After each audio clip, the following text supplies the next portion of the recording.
আমার ছোট বোনের বিয়ে হয়েছে আজ থেকে 13 বছর আগে। তবে এই 13 বছরের মধ্যে ওর কোনো সন্তান আদি হয়নি।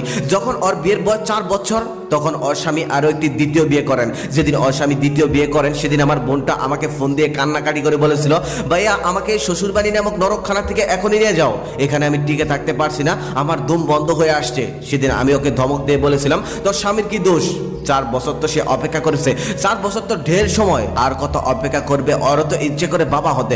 আমার মুখে এমন কথা শোনার পর আমার ছোট বোন রিমঝিম সাথে সাথেই ফোন নামিয়ে রেখেছিল। আর জীবনে কখনোই সে আমাকে ফোন করেনি। আমি যদি কালে ভাবতে কখনো ফোন দিতাম তাহলে রিসিভ করতো, তবে নিজের থেকে আর কখনোই কোনো সমস্যা নিয়ে আমার কাছে ফোন করেনি। হয়তো অভিমান করেছে কিংবা বুঝে গেছে ওর বাড়িটাও ওর মতোই সহায়হীন। বহুদিন পর একবার ওকে দেখার জন্য ওর শ্বশুর বাড়িতে গেলাম। অফিসের এক কলিগের কাছ থেকে 1000 টাকা ধার করে দই মিষ্টি কিনে নিয়ে ওর বাড়িতে গেলাম। তবে ওর শাশুড়ি আমাকে দেখে মুখ কালো করে বলল, ওরকম কম দামি মিষ্টি আমরা খাই না। যাওয়ার সময় যেন ওই দই মিষ্টিগুলো আমি আবার ফেরত নিয়ে যাই। কথাটা শোনার পর সেদিন আমি এত অপমানিত হয়েছিলাম, মনে হয়েছিল মাটির ভিতরে ঢুকে যাই। তারপরেও সমস্ত অপমান ঘা ঝাড়া দিয়ে আমি তাকে জিজ্ঞেস করলাম, মা আমার বোন রিমঝিম কোথায়? আমার কথাটা শোনার পর রিমঝিমের শাশুড়ি আরো দ্বিগুণ মন খারাপ করে বললেন, ওইসব ছোট লোক মার্কার নাম আমার সামনে কখনোই নিবে না। রিমঝিম আবার কি? রিমঝিম কখনো মানুষের নাম হয় নাকি? আমি লজ্জিত গলায় তখন বললাম, আসলে একটাই বোন তো আমার, তাই ছোটবেলায় আদর করে ওকে রিমঝিমই ডাকতাম। ঠিক তখনই আমার কথার সারা শব্দ পেয়ে রিমঝিম নিজে উঠোনে চলে আসলো। তবে রিমঝিমকে দেখার পর আমি হতবাক হয়ে গেলাম। দুধে আলতা গায়ের রং ছিল বোনটার, আর এখন কাঠকয়লার মতো পুড়ে গেছে। মনে হয় ঠিক মতো খেতেও দেয় না, অনেকটা শুকিয়ে গেছে, একদম কঙ্কালের মতো লাগছে দেখতে। আমার কাছে এসে আমার বোনটা তখন আমাকে বলল, ভাইয়া ভিতরে আসো। আমি শুধু অবাক দৃষ্টিতে ওর দিকে তাকিয়েছিলাম। আমার বুকটা ধকধক করে কাঁপছিল। তারপর যখনই ঘরের দরজায় পাড়া দিব তখনই খেয়াল করে দেখলাম একজন মহিলা একটি বাচ্চা কোলে নিয়ে দাঁড়িয়ে আছে।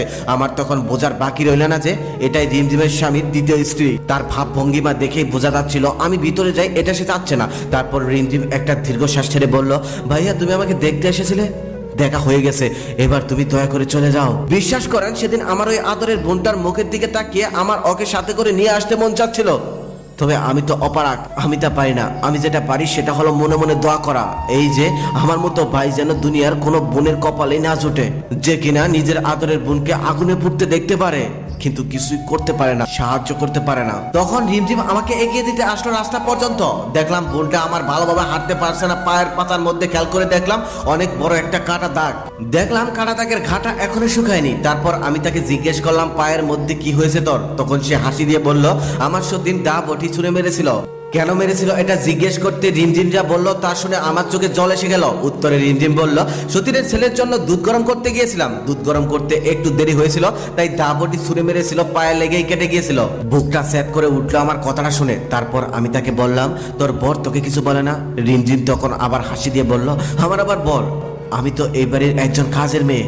অন্য বাড়িতে একটা কাজের মেয়েরও যতটুকু সম্মান থাকে এই বাড়িতে ততটুকু আমার নেই। গরম চা ছুঁড়ে মারা, গরম পানি ছুঁড়ে মারা, দা বটি ছুঁড়ে মারা, এগুলো তো নিত্যদিনের কাজ। আমি তখন বহু কষ্ট করে চোখের পানি আড়াল করলাম আর বললাম, মিলেমিশে থাকিস, কারোর সাথে ঝগড়া করিস না, এই বলে চলে আসতেছিলাম। ঠিক সেই সময় ও ওর ওড়নার আঁচল খোলে জীর্ণ শীর্ণ 3টা 100 টাকার নোট আমার হাতে ধরিয়ে দিয়ে